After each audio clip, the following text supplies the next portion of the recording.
Hey, coin folk, we're back.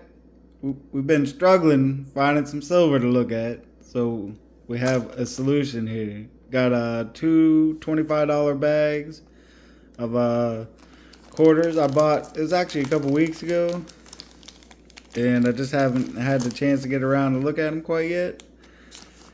I picked them up on Whatnot from Witter Coin. They're a pretty awesome seller on there. I don't know if you're on Whatnot or if you know who Witter Coin is, but um, I actually picked them up under melt at the time, and then obviously silver's went up a little bit since then. It's been going crazy for a couple of days, but I suspect it'll be back down here sometime in the near future, at least a little bit. But I didn't realize at the time that I was purchasing it that they're actually all they're supposed to be between 60 and 64, which is good and bad. Obviously, we won't have any little sleeper dates in there, but also they're in better shape than you would get in a lot of junk 90 purchases. So I guess we're gonna get them dumped out. This one busted out the bottom in shipping. The shipping was very good. I'll tell you that though. Like, sometimes if you get some mass silver coming in and it's got that very distinct sound that you don't necessarily like resonating through your package for people that might know what they're listening for. Uh, they had theirs wrapped like four times in four different four layers basically of bubble mailer, and like you couldn't tell what was in it. Uh, I mean, you could tell something was in there that was moving around if you shook it, but that was about it. So I'll definitely be stealing that shipping tip from them. That just kind of multiple layers kind of help that sound muffle out. But anyways, that's one bag, and probably dump out both of them and get them sorted by date, and then we'll jump in and start seeing what we can find. But at least we got some silver to look at, so let's jump in. All right, so we got the first bag sorted out here. Anyways, I think I'll wait and do the second at a different time. Otherwise, I'm gonna end up making a mess. I mean, I'll do it in this video, but just later. We did have one little outlier, 53 Denver, that snuck into the bag, and the rest of the breakdown would be kind of what you would suspect. Most of it's 64s. That's this row here. Just got 4, 3, 2, 1, 60. And most of it is Denver minted, as I would also suspect. Wittercoin is on the West Coast, so have over a full roll of 64 Denvers, and then just kind of less throughout. So at least there's some good varieties we can look for, and we're gonna jump in and see what we might be able to find. I'll bring you back in if I find anything. All right, so not in the best of shape, but I believe we're looking at a 62D here. I believe we have RPM 001 on the 62D. It's not in the best of shape by any stretch, so it's kind of hard to know exactly, but I'm 98% sure that's what we're looking at. There's no die markers or anything listed that I saw, so can't really 100% confirm, but it looks to me like it's RPM 001. So we'll jump back in, see what else we might be able to find. All right, folks. All right, so we're back with another 62D under the scope here. These RPMs are just impossible for me to figure out, especially once they're in a little worn shape like this. But I'm thinking maybe this is RPM number 3 or FS 501. If you are a pro at this, feel free to let me know if I'm right or wrong, because I can't say for sure. But it looks like a pretty good match to me, but it could just be from wear and taking a hit or whatever it might be. But I don't know. Let me know what you think. And hopefully we find something that's a little more decisive. But I figured I'd at least bring you in and show you that. So let's jump back in. Alright, so we're back with another one under the scope here. We got a 63D with which one is a little easier to see. I believe it's DDO number 3. Forget the number already. I think it's 003, but you can see it doubling here, kind of all along. It's under the G, the O, D, inside part of the D up here, just a touch in there. It's a little harder to see on a W. We got some doubling down here on the E. It's really easy to see on the inside part of the R here. Just a little down there on the U and the S, and just some slight doubling up on the top of the T here. But it definitely stands out to me a little more than some other finds we've had. And so, not a cherry pickers variety, so it's nothing of great value, but it's still something pretty cool to find. And jump back in and hopefully find some more. So we'll be back. Hey folks, happy to bring you back in for this one. We got a good one. 1964D, got a FS 801 with a DDR on the under the scope here. Pretty freaking awesome. First time I've ever found one of these.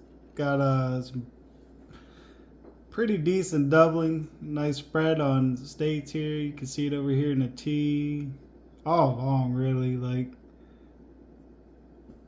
E pluribus is slightly spread, and gets more dramatic as you come across here. See it in of, and it gets real crazy over here in America. It's just super awesome. At least for me. I don't know. I guess if you don't like varieties, you might be like, whatever, dude. But pretty freaking cool. It's all it's a little harder to see down here in dollar, but it's pretty. Might have to take a little acetone of this one and clean it up a little bit, but you see the doubling. Whoa, knocking the camera all over the place. I'm trying to see where I'm pointing at here, but over on the A, outside the R, and the inside of the A here, on the L a little bit. See it on the O pretty good. So pretty sweet. Not bad at all for a find out of some junk silver. Pretty awesome double die here. I don't know. For me, anyways, it's what I buy this stuff for. I mean that and to stack it up, and there's a little savings account kind of. But pretty pumped to find that one. So we're gonna jump back in and see if we can find something else. It could be hard to top this one in my books, but we're gonna give it a shot. All right, folks. So we finished up with the first bag. Got our stuff tubed up here. We're gonna work on filling the rest of these. We had our two finds out of that bag, the 63D with the minor DDO and the amazing double die reverse on the 64D. So we're gonna set these aside for now. And we're gonna get this bag. See if I can do this one-handed. I don't know why I didn't pull out the tripod, but I didn't. Come on. Man, that's tough. Why does life not like me? There we go. So we got another 25 to search through. Same kind of mix. Quite a few of them in decent shape. And just a lovely pile of silver to explore. So we're going to jump in. All right, folks. So we got the second bag sorted out here. No surprise older ones in this one. Also no 60 or 61 fillies. Got some 60 Denvers, 61 Denvers, 62 Phillies and Denvers, 63 Phillies and Denvers, and majority of what we're looking at is a ton of 64s. This stack's Phillies, and the rest of that is all Denvers, which I'm perfectly okay with because the 64s tend to be in better shape. And also, there's quite a few good varieties on the 64D. So I am not complaining. We're going to jump in and hopefully find some of those good varieties. So let's jump in. So we're back in here with another cherry pickers variety, actually. Got a 1963 under the scope. It's the Type B reverse.